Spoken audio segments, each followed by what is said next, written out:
Bonjour, bienvenue sur la chaîne Carpe Diem. Donc, je vais vous faire la présentation du The Star Tarot. C'est la deuxième édition de Cathy McClelland. Donc, c'est celui-ci hier, vous avez fait l'unboxing et que la vidéo a coupé parce que j'avais plus de place dans le téléphone.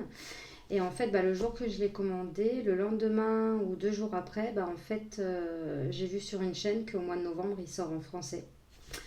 Donc je suis un petit peu dégoûtée de l'avoir acheté en anglais, mais bon, je ne savais pas, hein. Donc c'est un jeu à 34,99 $. Donc je l'ai commandé sur Amazon, mais il a mis un peu plus de temps à arriver parce que c'est Amazon Europe, je crois. Donc je ne pourrais pas vous lire ce qu'il y a écrit parce que je ne connais pas du tout l'anglais. Donc je voulais vous le présenter quand même. Donc on a un très gros bouquin. On a les cartes comme ça. Alors ça par contre j'aime pas parce qu'il n'y a même pas de... Il n'y a pas de ruban pour attraper les cartes. Donc c'est vraiment pas pratique. C'est pas du tout pratique. Voilà, il y en a une qui est coincée. Et j'aime pas. Donc je pense qu'ils finiront. Je garderai la boîte parce que la boîte est très très jolie. Et de toute façon, celui-là, je pense que je le revendrai parce que je veux avoir celui en français, hein, tant qu'à faire. Donc, on va regarder un peu le livre, mais on va le regarder, on va le survoler parce que je ne pourrais pas vous en dire plus. Donc, déjà, par contre, il est très beau, il est en couleur. Donc, on a un sommaire avec les arcanes majeurs et mineurs, les personnages de cours. On a une petite introduction, une préface.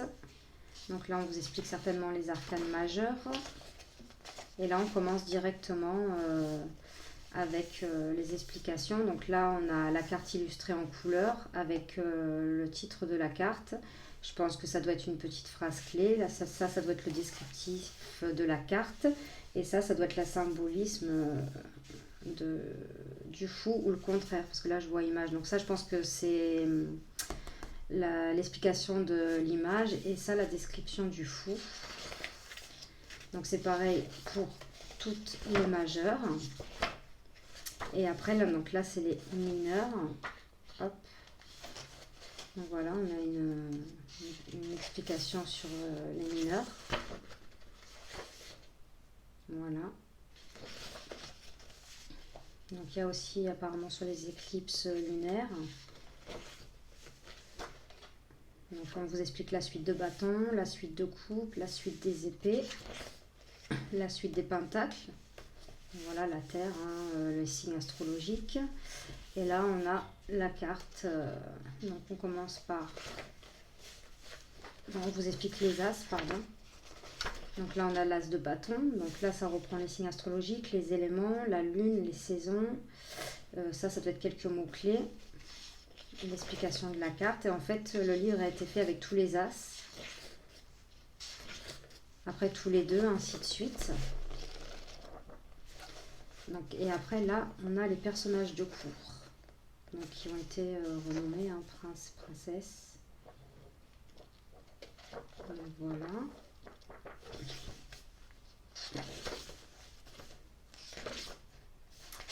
Ok. Donc ça doit être des exemples de tirage certainement, avec des dates de naissance, je sais pas.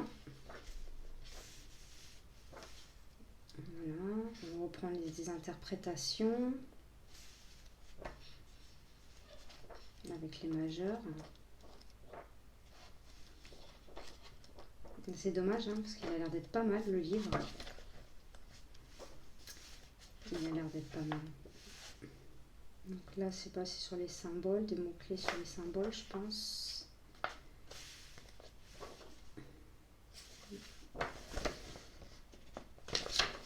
Là, on a un tirage. Et là, on a une bibliographie. Donc, désolée de ne pas pouvoir vous en dire plus sur le livre, mais je ne comprends pas du tout l'anglais. C'est pour ça que je traduis les petits tarots que j'achète chez l'Oscar Abeo ou quoi. Je traduis les petits livrets, parce que c'est pas des gros livres comme ça à traduire. Parce que là, vous avez vu tout ce qu'il y a à traduire. Je passerai mon temps à traduire et ne pas faire les cartes. Donc, on a un dos comme ceci. Les cartes par contre sont de très bonne qualité, elles sont mates. On a une autre, j'adore le dos des cartes, hein, il est magnifique, autant j'adore le bleu. On a des tranches dorées. Hop. Et là on commence, donc faut aimer. Donc il y en a certaines, je vous le dirai quand on les passera, il y a certaines que je n'aime pas, mais bon. Donc là on a le fou, le magicien, la grande prêtresse, elle est magnifique. L'impératrice, regardez qu'est-ce qu'elle est belle. Avec les ailes de papillon derrière elle, c'est waouh. Elle est très belle celle-ci. On a l'empereur aussi. Le hiérophant, pardon. Les amoureux. Avec cet ange, cette colombe. Le chariot aussi qui est magnifique. La force. Elle est très belle. L'ermite, c'est l'image qu'on retrouve sur la couverture du livre et la boîte. Il est très très beau. Franchement, j'adore cet ermite. La roue de fortune, donc la roue de fortune, j'aime un peu moins. La justice. Le pendu. La mort. Vous voyez, il n'y a pas de visage. Mais bon, avec le phénix. Ce papillon aussi. La tempérance, le diable. Donc là, vous voyez, c'est un peu bizarre, hein, on voit deux personnes enfermées comme dans une bulle. La tour, l'étoile, elle est très belle aussi. La lune, elle est magnifique. Donc ici le Rider-Waite, hein, le soleil, elle est super jolie. Le jugement, avec cet aigle et cet ours. Celle-là fait très chamanique. Hein. Le monde, regardez. Et là, on va passer à la série des bâtons. Donc l'as de bâton, j'aime pas trop. Le 2 non plus. Celle-ci non plus, j'aime pas. Le 3, celle-ci, ça va. Le 4, elle est belle avec ses deux petits oursons. Là. Le 5. Le 6. Le 7. Celle-ci, j'aime pas non plus. Le 8. Enfin, c'est dommage quoi d'avoir fait des belles illustrations et après ça, je sais pas. Je trouve que ça va pas avec le reste des cartes, toutes les cartes comme ça, je trouve que ça va pas avec le reste du jeu. Donc le 9, dites-moi ce que vous en pensez. Le 10, elle est belle celle-ci. Le prince, donc qui est le page. Le cavalier. La reine. Regardez avec la panthère, il y a des petites étoiles sur la panthère. Le roi. On va passer aux coupes. L'as de coupe, donc l'as de coupe, je le trouve joli. Le 2. Le 3. Le 4. Le 5. Hop, le 6.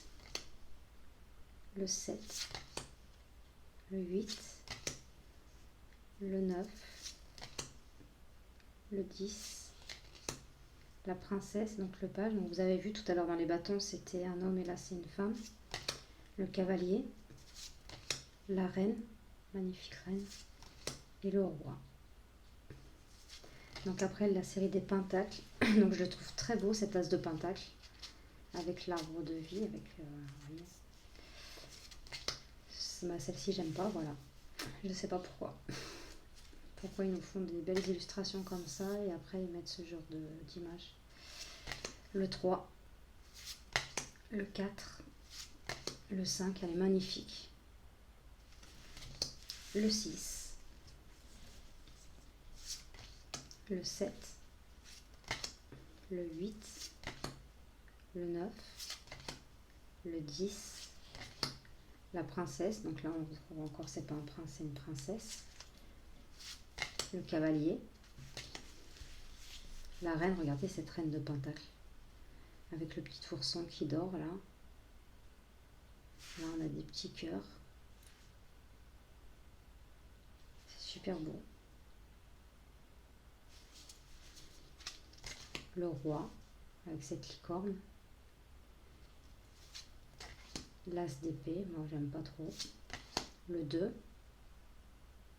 Vous voyez, on voit son reflet dans l'eau.